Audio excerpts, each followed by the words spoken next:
It's been a minute since we had a heart-to-heart chat. Wish you could be in my living room right now and come over and we could talk about this. Today we are talking about rejection. Today's video, thankfully, is sponsored by the Hallow app. As you guys know, I'm always so grateful for my sponsors because they make my YouTube videos possible. So today I'm talking about an exciting partnership that I did with the Hallow app for inside the app. I'll talk about that a little ways into our chat and tell you about it because I'm honestly super excited about it and so grateful for the opportunity. So thank you, Hallow. I wanted to talk about rejection today. I talked about it on Instagram as well this week, but the whole difficulty of rejection and the part that it's played throughout my life. And, you know, I want to hear from you guys in the comments if any of these things resonate with you. But one of the first memories I have of an actual rejection was when I applied to work at a candle store.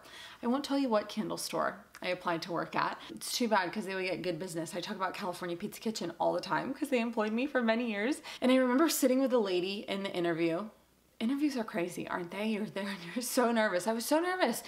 And she asked me to sell her the dirty trash can that was next to us. She's like, sell me that trash can.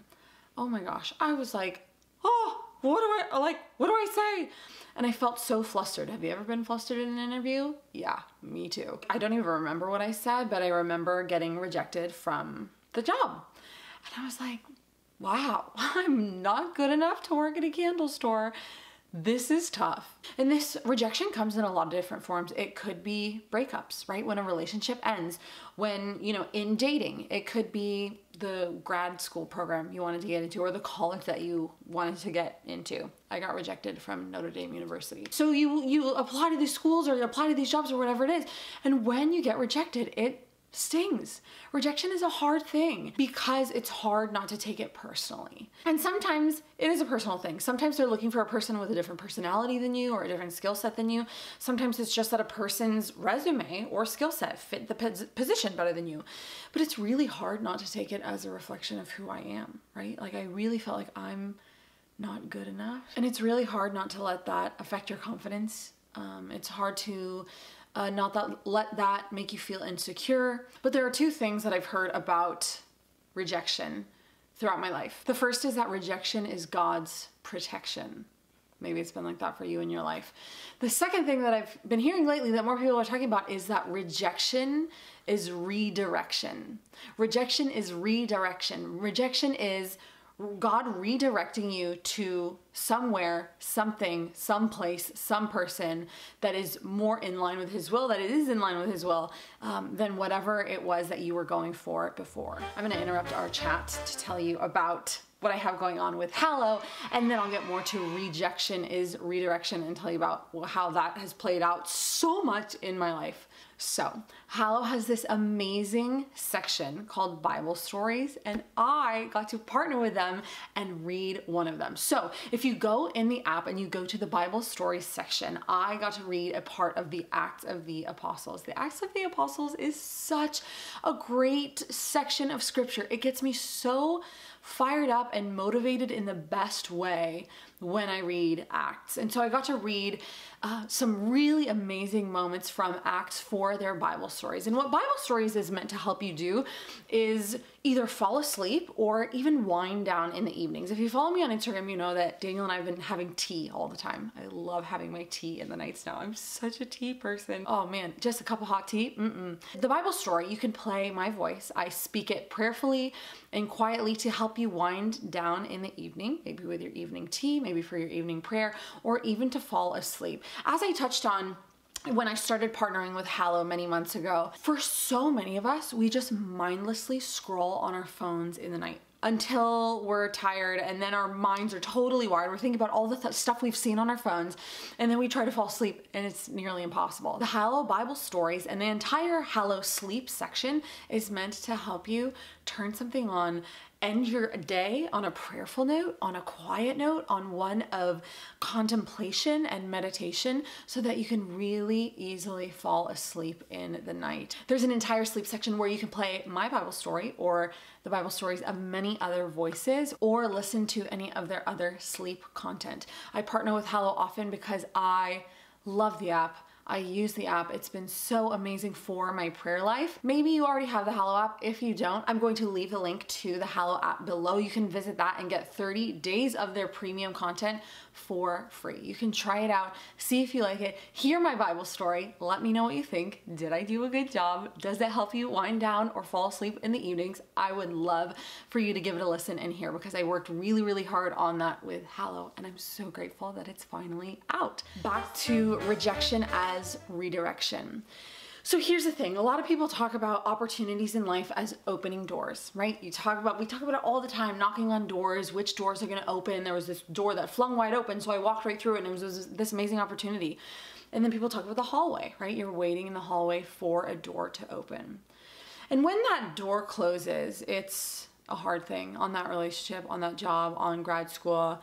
But I've always envisioned it like standing in this hallway, and I've only come to see it more now. Right now in my life, I face rejections mostly over my book proposals. I send them to publishers and they're like, we don't want this. And I'm like, ouch. It stings every single time. And I look back now, it has always been this redirection of Jesus with me as a woman of faith in my life. Just like you're just standing in front of that closed door like, I can't believe this happened. Like, I thought he was the man that I was supposed to marry. I thought that was my dream job. Like, I thought that was a job for me. That was my dream school. Like, I thought that was for me. That was my dream opportunity. And you're standing there with the door closed in your face. Like, how could this happen? I see now that Jesus is standing there, and he just lovingly places his hands on my shoulders. And he knows the right next step. He knows the door that's going to open. He knows the right way that he will want me to go. But sometimes you stand there with him for a long time. And that wait can be one of the most difficult parts of rejection. It's like, okay, this door closed, but no other ones are opening. Like, what am I supposed to do now? And I felt that a lot in my life, especially like, as you guys know, I was serving pizza at California Pizza Kitchen. And I was like, okay, all of these doors are closing. I was applying for countless jobs in journalism because that's what my degree was in. All these doors are closing. Nobody wants me. Nobody wants to hire me. It was no, no, no, again and again and again and again. That got difficult. And I felt like I was standing in that hallway for such a long period of time, serving pizza, and I made meaning out of that work. Like, that was meaningful work. I've been on a work journey throughout my life, not a ladder. It hasn't been like I'm walking steps up. This has been a total journey for me. And I was just waiting to see, like, okay, what does the Lord want me to do next? I'm serving pizza now, and I'm trying to do it with joy and find meaning in this work. But like, I'm trying to find this career in journalism. Like, like, when will that happen, and how is it going to happen? Because at this point, I really don't know. And that wait in the hallway can be so hard. And so you might be in that wait in the hallway in your life now where you're like, man, I'm just waiting to see, like, okay, maybe it's not this career field. Maybe it's not this thing or whatever it is. Like, okay, where's the next door and when is it going to open? But what I've come to see looking back now is that in the waiting, Jesus was always there with me. Like, always present, always walking, always knowing his perfect timeline and his perfect, what I believe is his perfect plan for my life and his will for my life. And in the moment where he knew it was right, the way that he wanted me to go, you know, the relationships, all of those facets of my life, just grabbing my shoulders, like taking them lovingly and gently with compassion and love, and like knowledge of how much I did not like waiting in that hallway for another door to open, and redirecting me. And like taking my shoulders and turning them a different way, right? You imagine like this huge house, right? If you're thinking about doors, maybe it's way down the hallway, and he's just gonna take my shoulders and walk with me down the hallway for however long that takes. He knows how long that's supposed to be. If I'm walking with him in faithfulness and joy, and like turning me toward the door that's supposed to open, that he planned to open. And sometimes it is not a door that you will foresee or anticipate or expect, but he foresaw and anticipated it and expected it. Like, he knew why all those doors closed. He knew why all those doors closed for me, so that I could do this and be right here talking with you. I wish you were sitting on my couch right here talking with you, because had I had all those jobs, I don't know if I would be sitting here doing this. And so those doors close and the right one opens. And maybe you've had this point in your life, and you can share with me if you have a point in your life where this happens to you, but you walk through the door that he redirects your shoulders and direction to. He pushes you in that way, he nudges you in that way, and you walk through that door and you're like, oh, this is why all those other doors closed. I get teary-eyed thinking about it because it's so true, right? And that wait in the hallway, maybe you're in the wait and it's so difficult and you're like, I can't wait to get to that spot where I get like, oh, yes, I get why all those doors closed.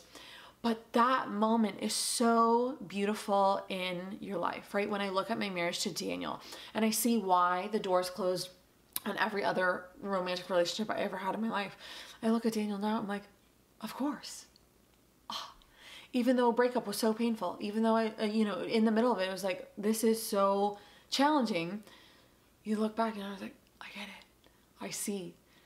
Jesus, I trust you. Right? And so what I think is so important in rejection, ultimately rounding this out, is when we feel rejection, it's good to feel all the things. You guys know, I think it's so important to feel all those feelings. All of those feelings that you feel in rejection are valid in whatever facet of your life that is. But in rejection, it has been helpful for me in those moments to look back on those moments where I was redirected to where I was supposed to be and where God wanted me to go.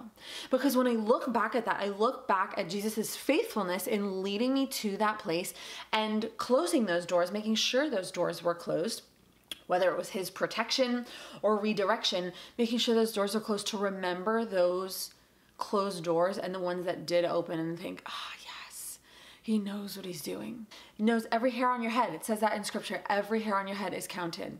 He knows what he's doing as I continue to surrender my life to him in faithfulness and in joy. He will lead the way and light the way in his own timing, which can sometimes be very frustrating for us, but in his perfect timing. His timing is always perfect, and his timing is always good, and the plan is always good and beautiful, even though it has ups and downs, right? That's the beauty of life.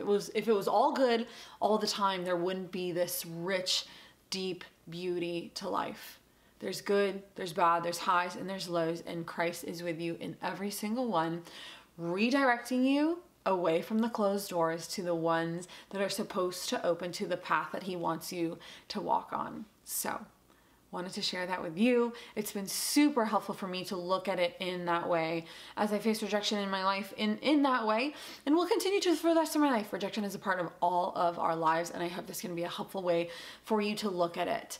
If you have a friend who needs this video, who is facing rejection in her life in any way, shape, or form, I would love for you to send this to her. Thanks again to Hallow for sponsoring this video. Go check out my Bible story. Let me know what you think. That's all for today. I will talk to you soon. From my heart to yours. Bye!